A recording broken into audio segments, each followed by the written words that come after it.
Mhm. Taigi, aš sukūriau savo kvepalus drabužiams skalbti. Tokių maišiukų jūs galite rasti internete. Ir, reiškia, trys dažniausiai yra tvariausias kvapas. Natūralus iš gamtos. Įdėjus šiek tiek kelis lašus feromonų,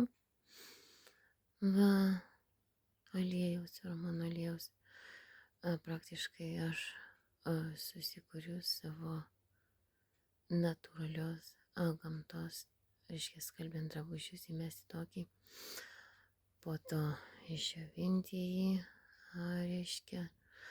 Ir šitą idėją aš atradau, kai skaičiau, reiškia, knygą apie, reiškia, natūralią gamtą ir jos, reiškia, gydomąsias savybės, reiškia, natūrali medicina.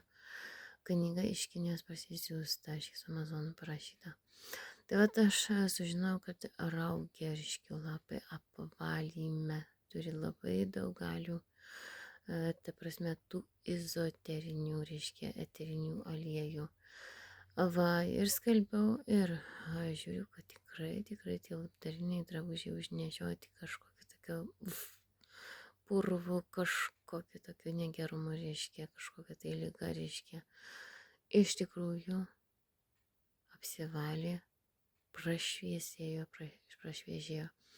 Tai vat aš naudoju, reiškia, kapsulės, reiškia, šitas visas prakerpu jas ir miltelius naudoju kaip cheminius, bet priedų dar įmetu tokį vat natūralios gamtos kvapą.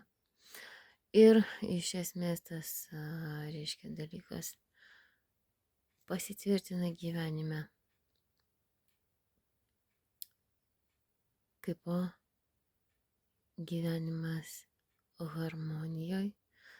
Ar aš valgyčiau, ar badaučiau, darau tai harmonijoj.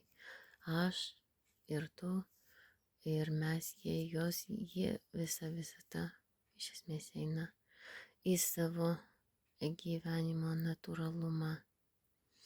Tai va tokių maišiukų iš esmės galit rinktis bet kokias lauko žolės, bet kokias lauko gėlės. Jos tik ezoteriškai aktyvios, jos neturi neuronų savybių užprogramuoti ar apkeikti. Tai va tokios nėra ganos, o jau senai atrasta natūrali medicina.